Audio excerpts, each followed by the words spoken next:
जितने वो खुल गए ये बाबा सुपर स्वीट्स वगैरह क्या है वो सब एआईएमआईएम अध्यक्ष असदुद्दीन ओवैसी का बीजेपी पर हमला। दीपक की तारीफ करते हुए बजरंग दल पर साधा निशाना। दीपक जैसे नौजवान आगे आएंगे। ओवैसी मुल्क से बीजेपी आरएसएस की हुकूमत खत्म हो जाएगी, ये कह रहे हैं ओवैसी। देखिए किस तरीके से उन्होंने कहा, दीपक जैसे नौजवानों आगे आएंगे, मुल्क से बीजेपी आरएसएस की हुकूमत खत्म हो जाएगी।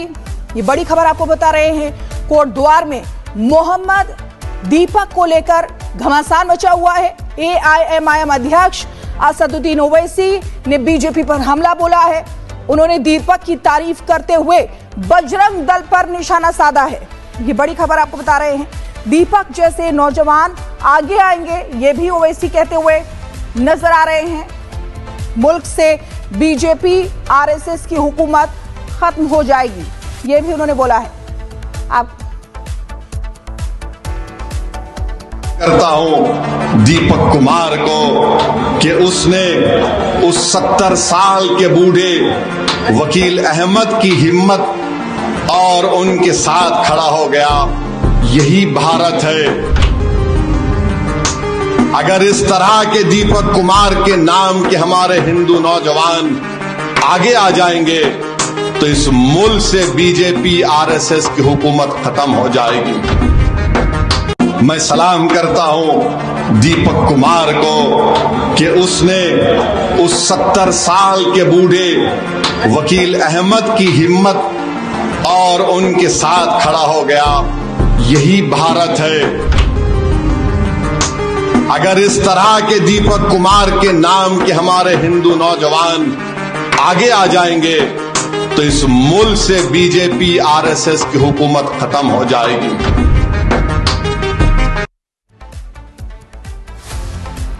दरअसल कोटद्वार में पटेल मार्ग स्थित एक कपड़ों की दुकान के नाम को लेकर विवाद शुरू हुआ था। आरोप है कि इस दौरान कुछ युवकों द्वारा बजरंग दल से जुड़े कार्यकर्ताओं के साथ अभद्र व्यवहार किया गया। इसी के विरोध में अगले दिन बड़ी संख्या में बजरंग दल के कार्यकर्ता कोटद्वार पहुंचे।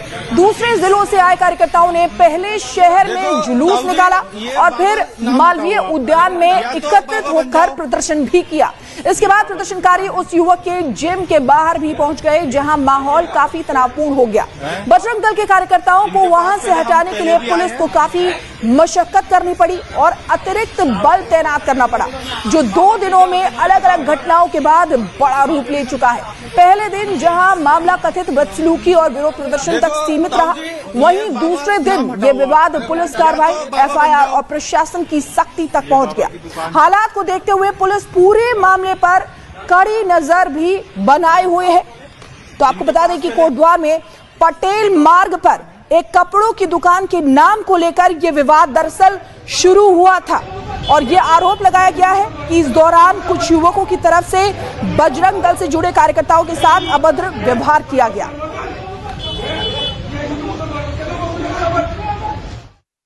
क्या आप बताओ, बजरंग दल जो पहाड़ों से लड़कियां भागती हैं, जो बिजनौर में और सहारनपुर में व्यापार के लिए भेजी जाती है, क्या वो बजरंग दल ने कभी नफरत फैलाई है? क्या बजरंग दल अगर नफरत फैलाता है तो उसके वही अक्की को मोहम्मद अक्की जो बोलते हैं मोहम्मद दीपक बोल रहा, उसके फेसबुक में प्रधानमंत्री जी को और मोहन भागवत जी को, आरएसएस के मोहन भागवत जी को और प्रधानमंत्री जी को वो शंकराचार्य के ड्रेस में बैठ के दिखाता है, उनको कभी पादरी के ड्रेस में दिखाता है, कभी उनको कुछ बोलता है, अनसंट बोलता है। तो एक बात बताओ, इससे तो उसकी विचारधारा पता चलती है कि वो मानसिकता कौन सी कांग्रेस की मानसिकता का व्यक्ति है। तू एक बात बता, डोईवाला में एक लड़की मार दी गई मुस्लिम व्यक्तियों के द्वारा, तू कुछ नहीं बोला। तू देश में इतने गरीब लड़कियां, इतने जाति के लोगों को मारा गया, तू कुछ नहीं बोला। तू सिर्फ मोदी पे बोलता है।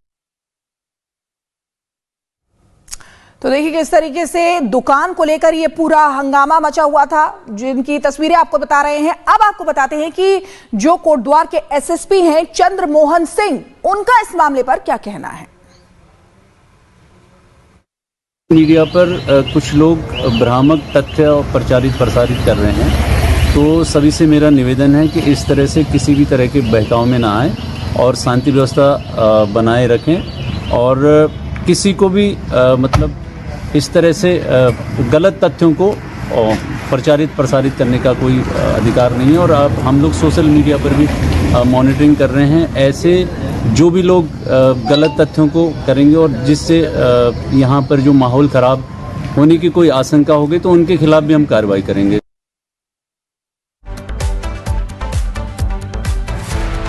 तो आपको बता दें कि किस तरीके से ये पूरा विवाद एक दुकान को लेकर शुरू हुआ था। वहां पर बजरंग दल के कार्यकर्ताओं के साथ बदसलूकी की गई, मारपीट की गई। दूसरे जिलों से आए कार्यकर्ताओं ने पहले शहर में जुलूस निकाला और फिर मालवीय उद्यान में एकत्रित होकर प्रदर्शन भी किया। ये उस वक्त की तस्वीरें हैं जब बवाल हुआ था, विवाद हुआ था। और आपको बता दें कि इसके बाद प्रदर्शनकारी उस युवक के जिम के बाहर भी वहां पर पहुंच गए। और मनोज हमारे साथ कोटद्वार से सीधे जुड़े हुए हैं, उनके पास चलेंगे। मनोज, इस समय कैसी स्थिति है? क्या अभी भी तनावपूर्ण माहौल है? उत्तराखंड के कोटद्वार में 2 दिन पहले एक कपड़े की दुकान के नाम को लेकर एक बड़ा विवाद हो गया था। हालांकि उस विवाद के बाद तमाम जो हिंदू संगठन थे, बजरंग दल और अन्य जो संगठन थे, वो मौके पर पहुंचे। तो यहाँ पे जो मोहम्मद दीपक है उसके नाम को लेकर अब बवाल जो है बढ़ता जा रहा है। हालांकि फिलहाल जो पुलिस प्रशासन है उसकी मौजूदगी कोटद्वार में यहाँ पे चप्पे चप्पे पर पुलिस बल तैनात किया गया है। किसी तरह कोई अनहोनी ना हो उसको लेकर यहाँ पे ड्रोन से भी निगरानी रखी जा रही है। खासतौर से जो यहाँ पे जो पौड़ी गढ़वाल की जो SSP है उनके द्वारा ये बात भी कही गई कि सोशल मीडिया पे भी जो है निगाहें बनाए रखी, क्योंकि यहाँ पे ये बवाल बढ़ता जा रहा है। क्योंकि यहाँ पे बताया जा रहा है कि जो कोटद्वार है सिद्ध बल्ली बाबा के नाम से ये जाना जाता है। कोटद्वार की जो पहचान है सिद्ध बल्ली बाबा मंदिर के नाम से। और यहाँ पे जो कपड़े की दुकान थी उसका जो नाम था बाबा ड्रेस के नाम से रखा गया था, जिसमें जो बजरंग दल के जो कार्यकर्ता थे उन्होंने इसमें ऐतराज जताते हुए बजरंग दल के लोग वहां पे पहुंचे थे, जिन्होंने कहा था कि इस दुकान का नाम आपको बदलना होगा। ऐसा दबाव दुकानदार के ऊपर यहाँ पे बढ़ाया गया था, क्योंकि ये जो दुकान थी ये किसी मुस्लिम समुदाय के व्यक्ति की दुकान ये बताई जा रही है। हालांकि यहाँ पे एक दीपक कुमार जो जिम संचालक है वो भी मौके पर पहुंचे। जो यहाँ पे दीपक कुमार थे उन्होंने अपना नाम मोहम्मद दीपक बताया, जिसको लेकर यहाँ पे बड़ा घमासान हो गया। हालांकि ये मामला अब केवल उत्तराखंड तक ही सीमित नहीं रह गया, क्योंकि यहाँ पे जो कांग्रेस के जो बड़े लीडर है वो भी इसमें सामने आने लगे। राहुल गांधी ने भी अब इसमें कहीं ना कहीं एक जो अपने सोशल मीडिया हैंडल पे एक बड़ा लंबा ही पोस्ट दिया, जिसमें उन्होंने जो दीपक है उसकी तारीफ की और यहाँ पे बताया कि जो हिंदू नौजवान है वो कहीं ना कहीं आने वाले समय में ऐसे कांग्रेस का समर्थन करेंगे जो यहाँ पे बीजेपी का जो ये राज है, ऐसा उन्होंने कहा है कि ये भी खत्म हो जाए। यहाँ पे ओबीसी ने भी बीजेपी के ऊपर तंज कसते हुए कहीं बात कही है दीपक के फेवर में आकर। साफ तौर से देखा जा सकता है कि जिस तरीके से ये पूरा मामला था, अब पुलिस इसमें कहीं ना कहीं एक्टिव नजर आ रही। पुलिस ने 3 लोगों के खिलाफ मुकदमा दर्ज किया गया। दीपक जो जिम संचालक है जो मोहम्मद दीपक के नाम से यहाँ पे पूरा बवाल हुआ था, उसके खिलाफ भी यहाँ पे जो है मुकदमा दर्ज कर लिया गया। लेकिन जो हिंदू धर्म गुरु है उनके भी अब जो है बयान सामने आने लगे। जो बजरंग दल के जो कार्यकर्ता है उनके भी बयान सामने आने लगे। उनका साफ तौर से कहना है कि इस तरीके से जो दीपक जिम संचालक है यहाँ पे अपना नाम जो दीपक कुमार है उसको बदलने की कोशिश कर रहे हैं, तो उनको अपना धर्म बदल देना। ठीक है मनोज, बड़ी जानकारी आप दे रहे हैं, लेकिन अब वहां पर FIR हो चुकी है, प्रशासन की तरफ से सख्ती दिखाई दे रही है, पुलिस भी इस पर कड़ी नजर बनाई हुई है। बहुत बहुत शुक्रिया तमाम जानकारी देने के लिए। इसको लेकर हंगामा लगातार मचा हुआ है। गाजियाबाद के डासना मंदिर के महंत यति परमानंद